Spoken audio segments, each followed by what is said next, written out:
what 4 things can predict divorce with a 92% accuracy? Well, we're going to talk about them today and how to avoid them in your relationship. Welcome back! In our last video, we talked about the importance of building a solid foundation for your relationship, one that's based on friendship, fondness, and admiration. But just as crucial as nurturing this foundation is, it's important to be aware of things that can slowly chip away and even break that foundation. The Gottman Institute studied thousands of couples and have found that there are 4 behaviors that predict divorce with a 92% accuracy. These are called the 4 Horsemen. If you've heard of the 4 Horsemen before, you probably know it's a symbol for the end of times. The Gottman Institute applies this metaphor to communication patterns in relationships that, based on their research, signal the end of a relationship. So what exactly are these 4 Horsemen? And more importantly, how can we replace these destructive patterns with healthier ones? That's where the antidotes come in. Each horseman has a specific antidote, a practical research-backed solution that helps transform these negative communication patterns into something more constructive. Over the next few minutes, we'll break down each horseman and its antidote so you can recognize these patterns and replace them with healthier ones in your relationship. First up, we have criticism. Criticism is different from a simple critique or complaint. Criticism attacks your partner's character or core being. Instead of saying, "I don't like when you do this," criticism shifts the blame to your partner's entire personality. It's like saying, "You're so selfish," or "You never care about me." Criticism can quickly make your partner feel rejected, defensive, and demoralized. The antidote to criticism is a gentle startup. Instead of attacking, you gently express how you feel by using I statements, like, "I feel overwhelmed when there's a lot to do, and I really need your help." This approach avoids blame and focuses on expressing your own needs positively and constructively. Next, we have contempt. Contempt is one of the most destructive horsemen. It involves treating your partner with disrespect, mockery, or ridicule, and is often accompanied by sarcasm or hostile humor. When you're in contempt, it's like you're elevating yourself while putting your partner down, almost as if you're morally superior to them. This can make your partner feel worthless and deeply hurt. The antidote to contempt is building a culture of appreciation. Take time to acknowledge your partner's positive qualities and express gratitude for all the little things they do. For example, instead of saying, "You forgot the laundry again? Wow, you never remember anything important." Try, "I really appreciate how hard you've been working lately, and it would mean a lot to me if you could help with the laundry when I'm working late."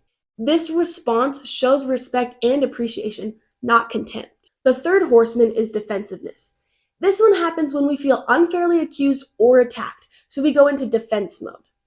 Instead of listening to our partner's concerns, we blame, explain away, or play the victim. For example, "It's not my fault we didn't get good seats. You were the one who waited until the last minute to get ready."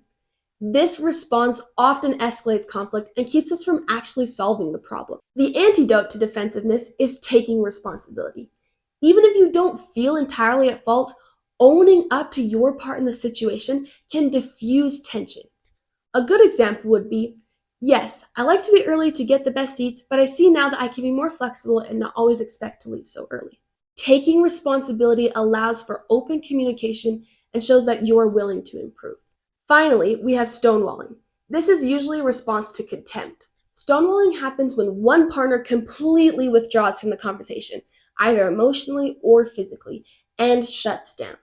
They stop engaging, stop responding, and often create a wall between themselves and their partner. This can feel incredibly frustrating for the other person and only makes the problem worse. On the other hand, the antidote for stonewalling is psychological self-soothing. When you feel overwhelmed and need to shut down, it's okay to take a break. But it's important to communicate that you're stepping away to calm down and will return to the conversation once you are calmer. For example, instead of stonewalling and shutting down, try saying, "I'm feeling really upset right now. I need to take a walk for 15 minutes to just clear my head, and then can we come back to this?"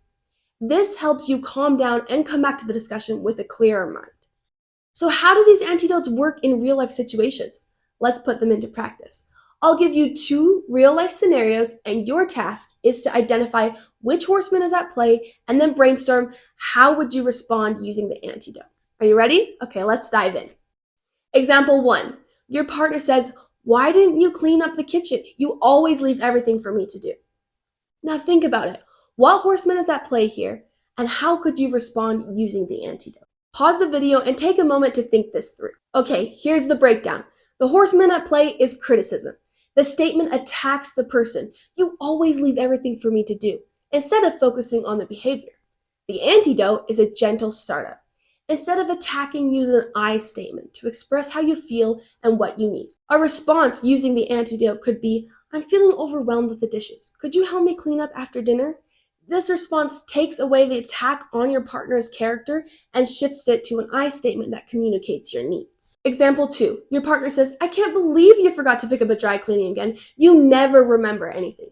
Now again, think about what horseman is at play here and how could you respond using the antidote. Pause the video and just consider for a few seconds. Now here's the breakdown. The horseman at play is contempt. The statement uses disrespectful language and makes the person feel inferior. You never remember anything. The antidote for contempt is build a culture of appreciation.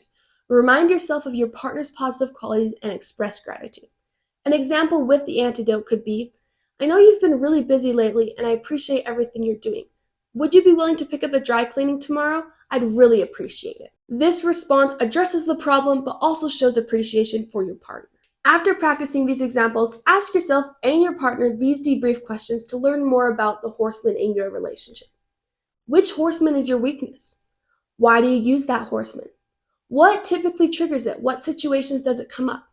And then, how do situations usually turn out when you use that horseman?